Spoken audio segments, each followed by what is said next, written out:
for them to rise above what? The lamentation that comes. Every part of your body is capable of sorrow. Every part of your body is what? Is capable of sorrow. But few and narrow are the paths that lead to what? To joy, to delight, and to the understanding of the soul. Every part of your body will give you mystery. Every part. There is no part of your body that is not going to give you mystery. There is no part of your body that is not going to give you some dissatisfaction. Every part of your body will cause you sorrow. You'll be like, what do you mean by that? How? How can every part of my body cause me sorrow? It is the truth. You go and look at yourself in the mirror. Go and look at thyself in the mirror and see if you are contented with what you see, with what you saw, what it is that is going to be reflected back at you. You may say, I'm contented. No, I'm contented. But no, you are not contented. You are not contented because every part of your body will give you what? Sorrow. Oh, my body is like this. My feet is big. My eyes is big. My nails are not nice enough. My stomach is big. Every part of your body will give you sorrow. It is designed to give you sorrow. Why? So that you can detach yourself from them. Oh, I'm too black. Oh, look at my big nose. Oh, if I can have a pointed nose, I'll be very, very happy. My mother-in-law, she's so into wanting to have pointed nose that anytime her daughters give birth to child, she does nothing but just keep pressing the nose. Just keep pressing the nose so that the nose can be pointed. She's so much into it. And that is the reality of life. Every part of your body will give you mystery. You may look at it now that, oh, I'm okay with my body, but time is going to come. You're going to look at your body and be like,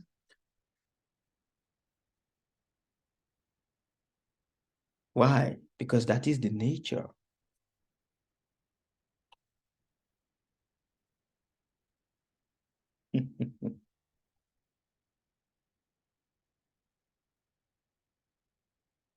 Pleasure comes once, but pain comes in thousands.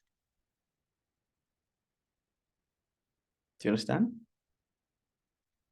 Listen to me, oh my friend. The pleasure of this world comes once, singly. It can be admitted single-handedly, but the pains that comes, you cannot shut the door against it. It's like when you have a plague. You are trying to shut your door so that the plague does not enter into your house, but it finds its way into your house. It doesn't matter if you live in the toppest part of the mountain or you have the latest advanced gate in your house, pain will always find a way to jump into your house. But pleasure comes only once. You can count it. You can count it in your hand how many times you've had pleasure. But you can never count how many times you've had pain because it comes multiple times.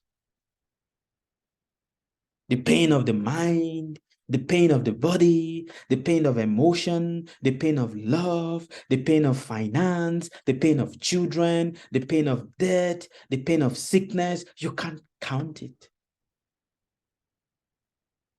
But every other thing that relates to pleasure, you can remember, oh, I remember when I had this pleasure. Oh, yes, I remember this, I remember that. But pain, you've lost count. So it doesn't matter if you live on top of the highest mountain. Oh, there is a man that says, you know what? I don't want to see bad people. The world is so bad, so I don't want to see bad people. So what did he do? He went to build a big, tall house on top of the tallest mountain. In the process of not wanting to see bad people, he missed out on the good people that passes by. So what? Pleasure is very singular, but pain, you can't count it.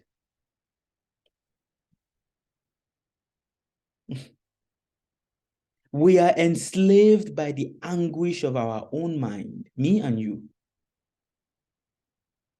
We are enslaved by what? The anguish of our own mind. We often fly from pleasure when we purchase it.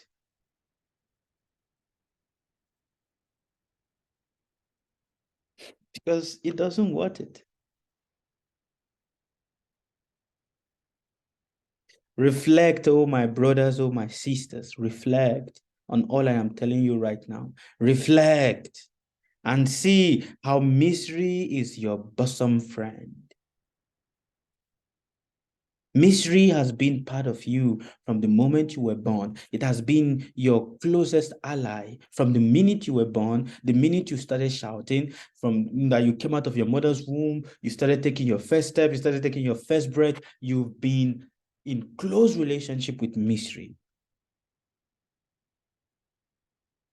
It has been your ally. And at the time when you're going to die, it will still be your companion even till death. Pleasure is not going to be your companion because pleasure is a guest. It's a guest that comes when you need it, it doesn't come. When you don't want it, that is when it comes. That is pleasure. But pain, misery, you don't need to invite it, it invites itself. You don't need to call on it, it comes on its own.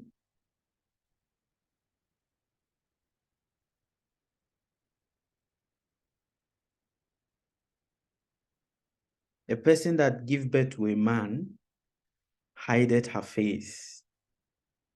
But she who killed 1,000 people is honored. Do you understand what I mean by this? Think tank, think tank. A person, a woman that begetted a child, hides her face. But she that kills thousands of people is what? Is honored. What does it mean?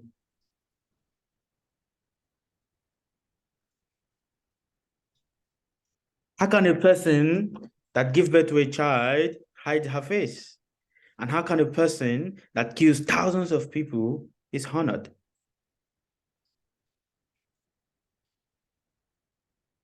How is that? What do you understand with what I just said? Perhaps bringing a child in the world is like bringing in grief, Yes, misery, I suppose. that is correct. That is correct. Your entrance into this world itself is filled with sorrow. Your mother did not give birth to you laughing and joyful and say, oh, your mother did not give birth to you like that. She gave birth to you in what? In pain. Any of you women here that give birth and you were smiling, drinking champagne and the baby just come out of your body? Does it happen like that? No. You all have experience.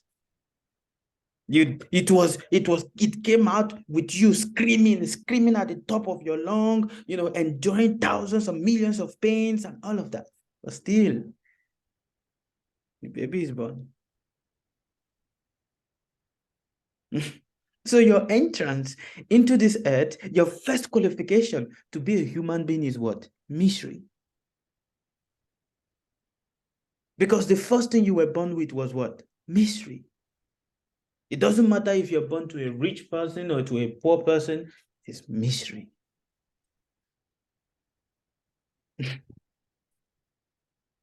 So what is the value of life? Why break your head for life? When we don't, when the reason why people break their head is they don't understand that misery is their birthright. A lot of people say joy is my birthright. No, joy is not your birthright. Happiness is my birthright. No, no, no, it is not your birthright. I claim joy. You cannot claim what is not yours. I claim happiness. You can't claim what is not yours because these are just guests. No matter how you want the guests to stay, at a particular point, they have to go. That is why you will see your happiness is also like that of the visitation of a guest. You don't want it to go, but at a particular time, it has to go. And then the mind becomes sad.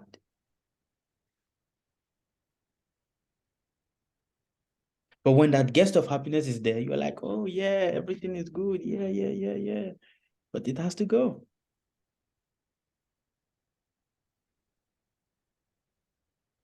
So she that kills 1,000 people is honored because she took 1,000 people out of their grief.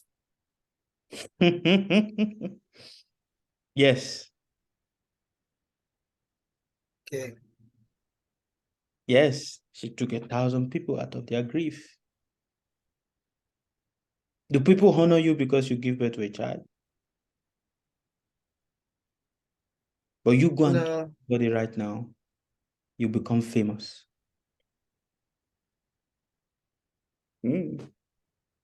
Famous. Ah, look at what she has done. Ah. You become famous for cheating people of their grief.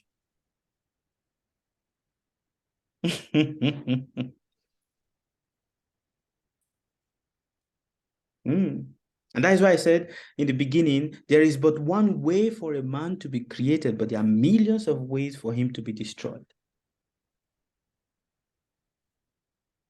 And one of the way for a man to be created is what? Grief, misery.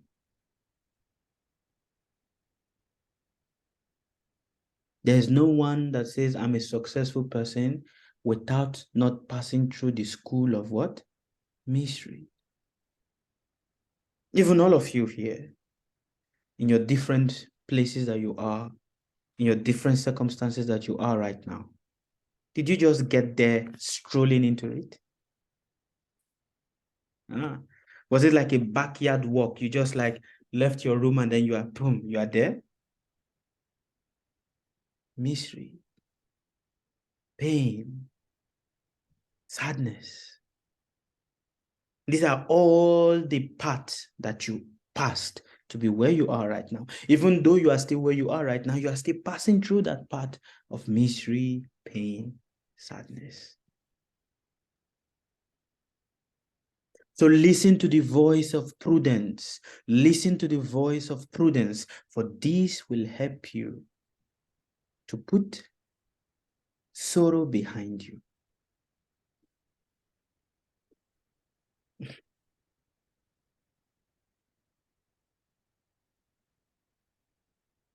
There is no praise or honor to anyone that give to another human being, that give birth to another human being. There is no praise or honor.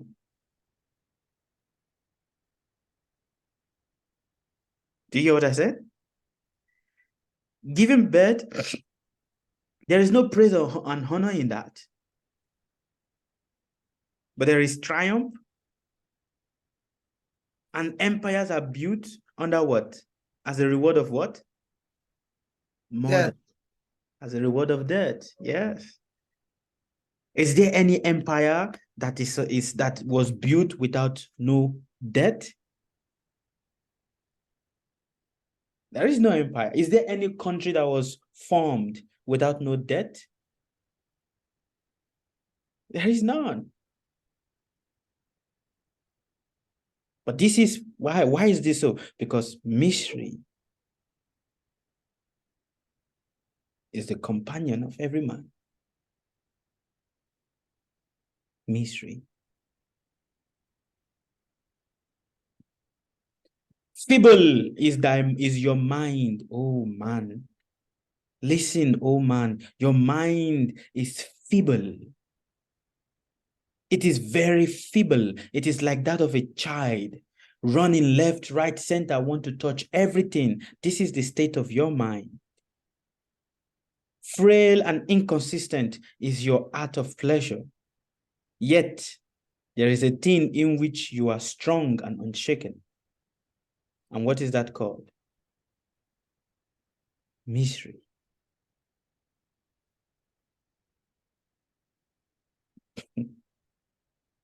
Frail is what? Insufficient and inconsistent. Feeble is your mind. Oh man and oh woman, your mind is feeble. Inconsistent are your activities. The activities of your joy and the activities of your pleasure are inconsistent. Yet there is one thing which you are strong and you are unshaken about. And that is what? Your misery. Your sorrow. Your sorrow is consistent, but your happiness is inconsistent. Your pains are consistent, but your joy is inconsistent. Feeble is your mind because your mind keeps triangulating between happiness and sadness, trying to run away from the sorrow and looking for the pleasure that comes. But that is what shapes you. It is in the sorrow that you were born. It is in that sorrow that you grow to be stronger. Any question before we continue? You said that listen to the voice of prudence to put the sorrow behind you. But if misery is like our twin and always with us, whether we are prudent and listen to the voice of prudence, they're not going anywhere. They're there forever. Like you said that listen to the voice of prudence to put sorrow behind you. Sorrow is misery. Misery is our birthright. So whether we listen to the voice of prudence, misery is never going to leave. No. When you listen to the voice of prudence, then you are not troubled when misery comes your way. Okay. But when you don't listen to the voice of prudence, every misery that comes your way becomes a what? A headache. Oh, it becomes a headache. But when you listen to the voice of prudence, and whatever miseries that comes your way becomes what? All right. Okay. Challenge. Let it happen. No problem. You know? Like that. Yes. Any other question? I don't know. Is it too noisy here? No. It's okay. Good. Question.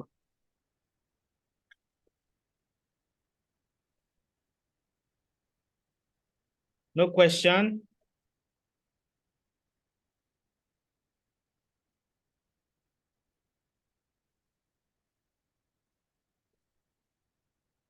As humans, we foresee the evil that is to come. When the evil has come, we remember it to the end of our lives. We consider that although this affliction that has come and has wounded us deeply, we continue to think about it. Why? Why do we think much more about the afflictions that has happened to us than we think more of the happiness that has happened to us? Because afflictions leave deeper scars. Because affliction leaves deeper scars. But what about pleasure? What about joy? Joy is fleeting. Joy is fleeting. So, are you accepting that sorrow, misery is your birthright? And hence, because it is our birthright, we shouldn't run away from it. We shouldn't deny it. It's our twin.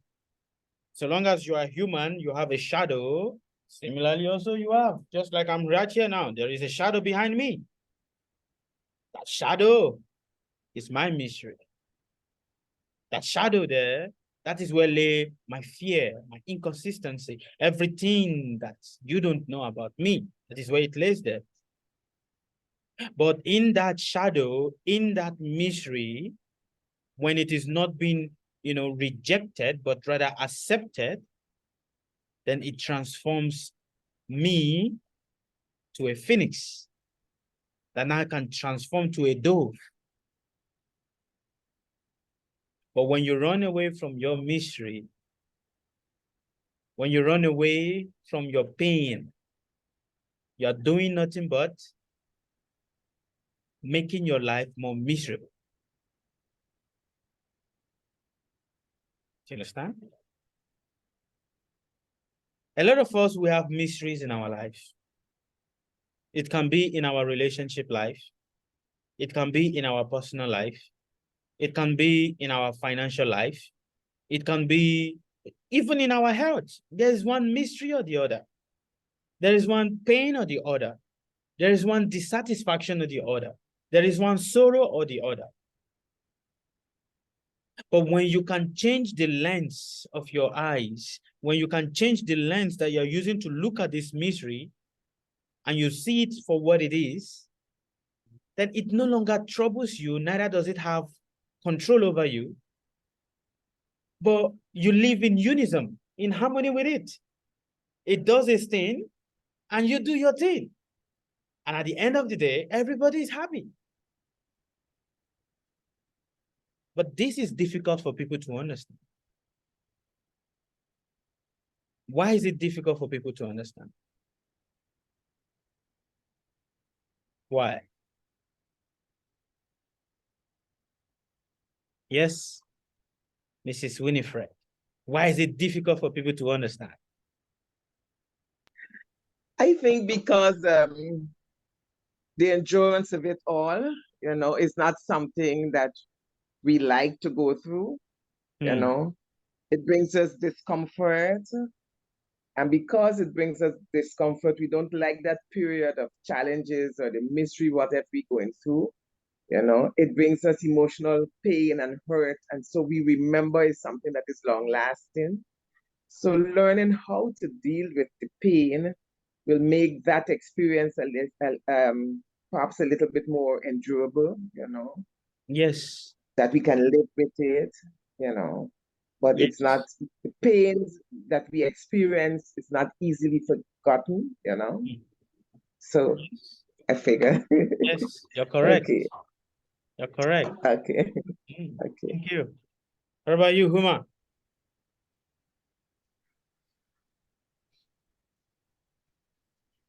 Where is Huma?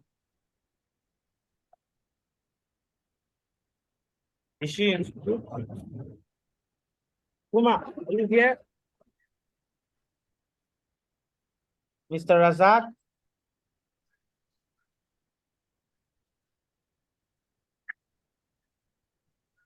Mrs. Ya.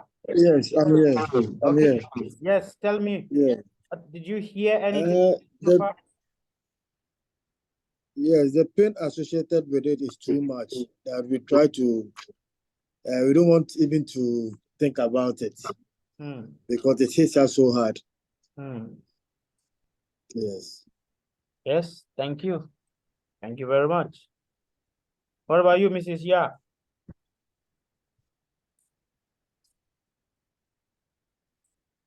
Ah, okay. At work. Mr. Abraham?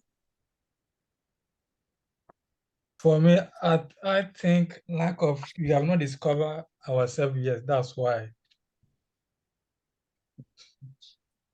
No, it is not because we've not discovered ourselves. Even the highest spiritual person also passes through sorrow, also passes through mystery. It is the birthright of everyone. Master Jesus, he passed through more mystery than anybody.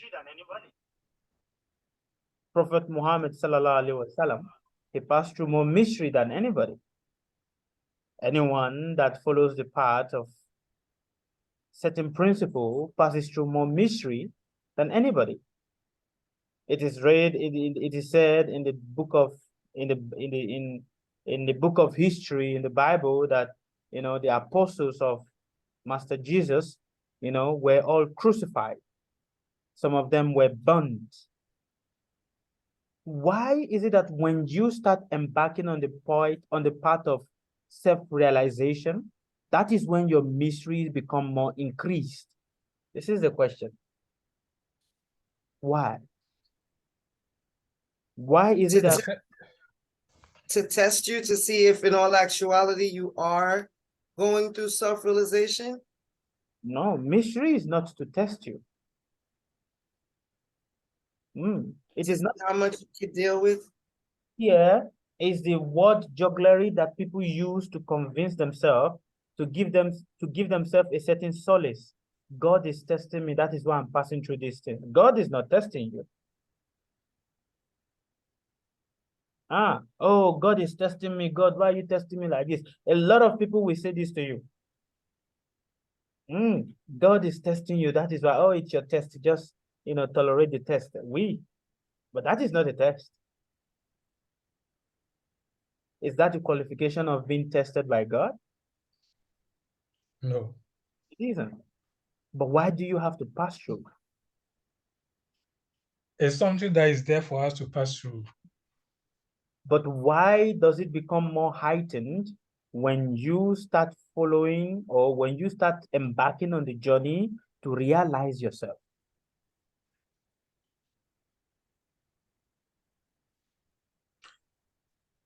Can I use this analysis? When you are climbing a tree, the more you are getting higher, the more tough is it? Yes, you're correct. You're climbing a tree, the higher you go, the more tough it becomes. That is true. Also, same also when you're climbing the stairs, the higher you go, the more pain you are going to feel. Why? Because what are you doing there? You are transferring kinetic motion energy to kinetic energy. Yeah. So will I say I want to free myself from that circumstance or to discover what is there? You guys are trying. But listen to it like this. The reason why it becomes more difficult for anyone when you are embarking on the path of spirituality, the path of self-realization, that you experience more misery is because now you are trying to break. You are trying to expand your mind and go beyond the depth of your mind. In the process, when you are trying to do this, to go beyond the depth of your mind, don't think that the universe is not seeing you. It will break every portion of you. It will. Why? You see, to be able to give you a proper realization of what you are looking for. Buddha. How many of you have heard about the Buddha? Have you read his life story? Okay. Small. Life story of the Buddha. How did he become the Buddha? For him to become the Buddha, to get that enlightenment, he embarked on a fast for 30 days. No food, no water, no air, nothing. And while on this fast, he was tormented with hunger. He was tormented with thirst. But then what happened? He said, do I really need this hunger? Do I really need this test? What is this test that is troubling me? What is this hunger? What is this fire of hunger? Where is it coming from? Why is it here? The more he feels the hunger, the more he asks himself, why is this feeling here? And the more he pushes the boundary of his mind to go deeper into understanding what is it that creates this hunger? What is it that creates this feeling? I'm feeling agitated. I'm feeling angry. What is this that is creating this feeling of anger in me? Where is this feeling coming from? Is this some external stimuli that I'm attracting to myself? Or is it something that is within me that is creating this? Where is it coming from? The more he went deeper within himself to search and to seek, the deeper you understand the answer. So when you are practicing spirituality, that is when the universe is going to break you the more. Why? It is not to test you to see if you are qualified for what you are looking for. It is not to refine you to see if you are, if this is what it is that you need to do right now. No, it is because when you are trying to open your eyes from the illusion that is around you, you will need to be covered more. Because everything around you is an illusion. Everything. And when you want to break free from that slumber, no, who is going to allow that? Nobody will want to allow that. The universe itself is not going to allow that. So you all must understand. The day you start taking your spiritual life seriously, that day the whole world is going to turn against you. You think that the world has turned against you now? It hasn't. You think you are passing through difficulties now? No, you haven't. But the day you want to become more spiritually aware, like you said, no, now I don't want to be blinded anymore. Now I want to see with my own eyes complete. That day, everything is going to go against you. Everything. Your children will abandon you. Your husband, your lovers will abandon you. Everything will look as if you are alone in it. Forever? Forever. But it is good. It is good. Because that is what shapes you. That is what helps you to go within yourself. So please don't run away from misery. Don't run away from pain. I cannot tolerate pain. There's different type of pain. There's the pain of the mind and there's the pain of the body. I cannot tolerate pain of the body. Just a small pimple I have here, and my wife is we try to press her. But she will tell me that what is this? You are trying to you are not able to tolerate this small pain. Do you know the pain of giving birth to a child?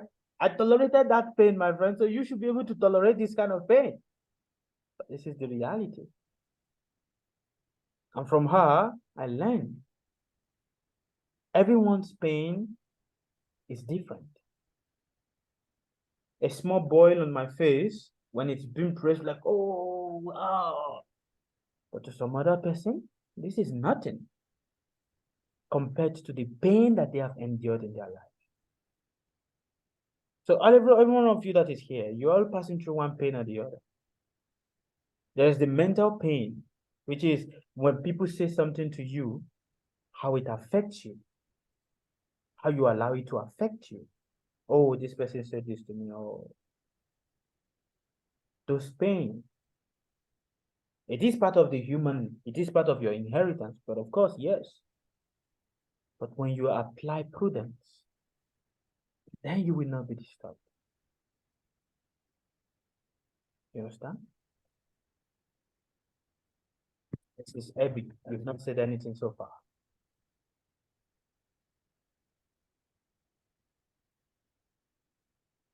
Okay, no problem. I understand. Baby is there.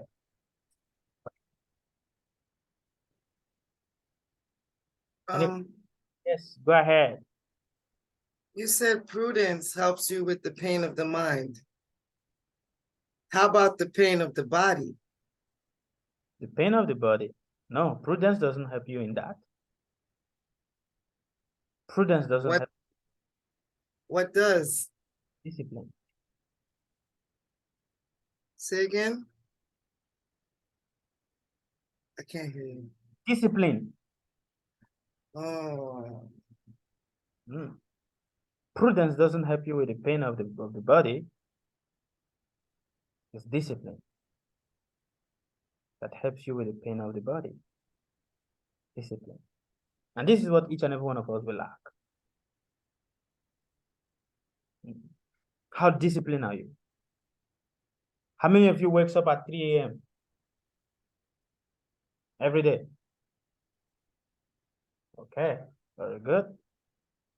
You wake up at 3 a.m. Very good. Very good. What about you, Abby? You do?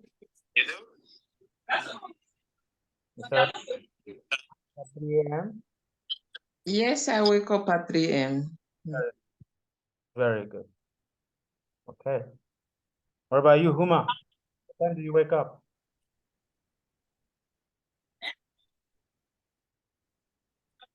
I think problem with the net.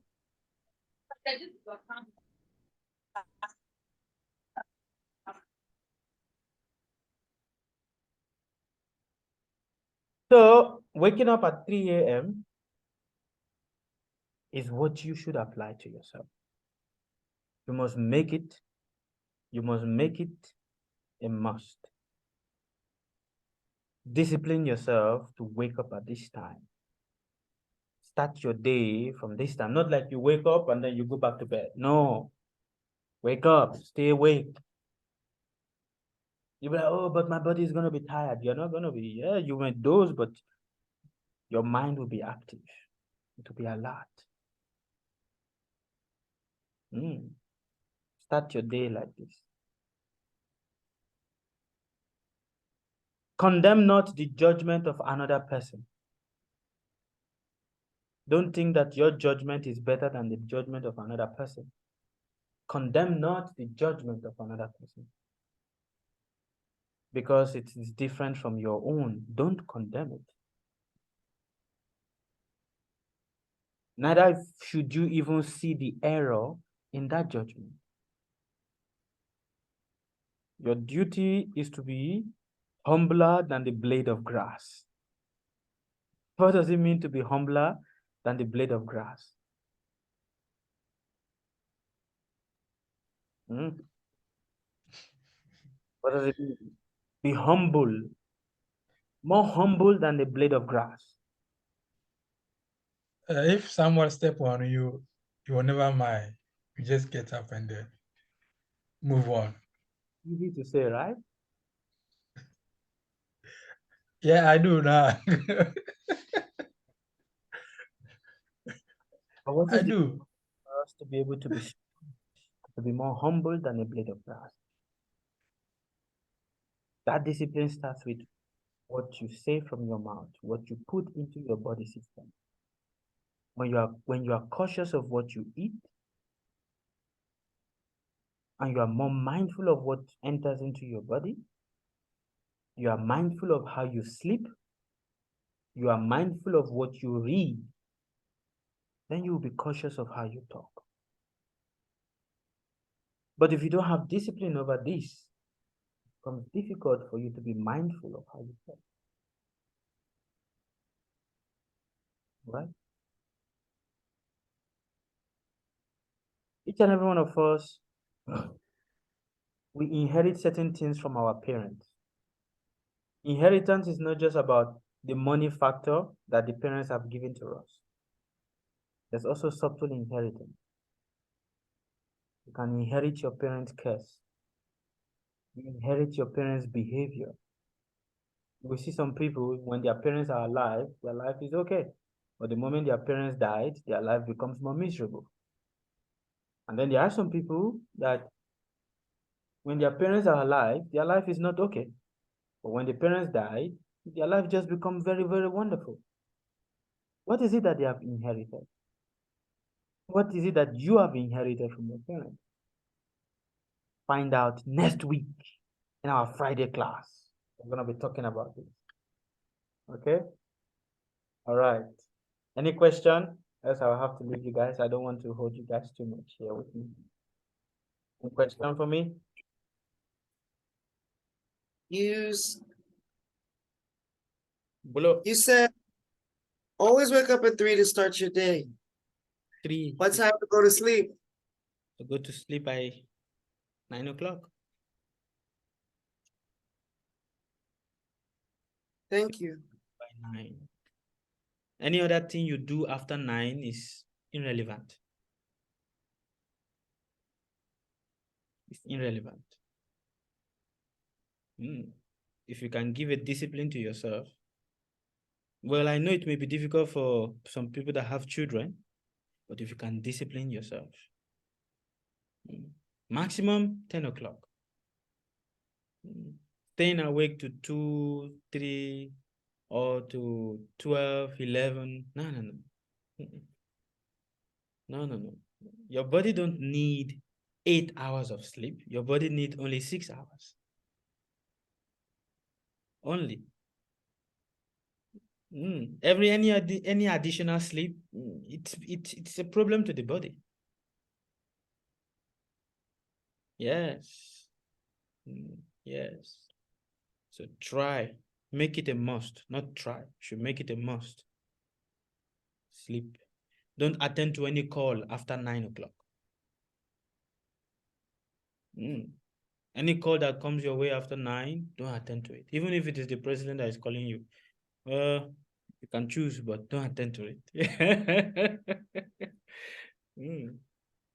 If you can give yourself this discipline, then you will see the changes.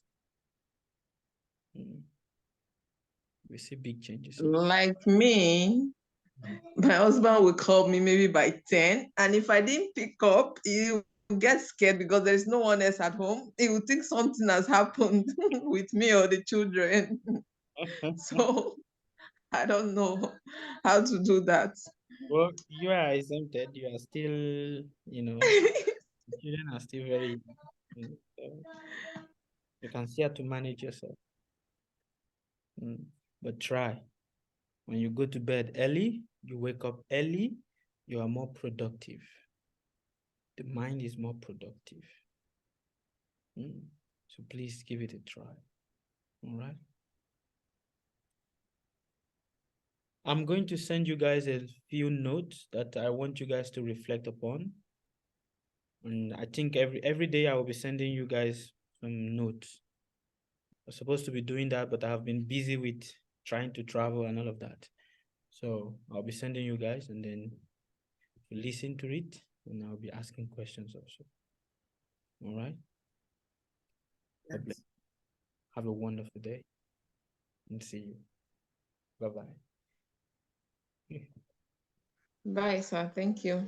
Bye.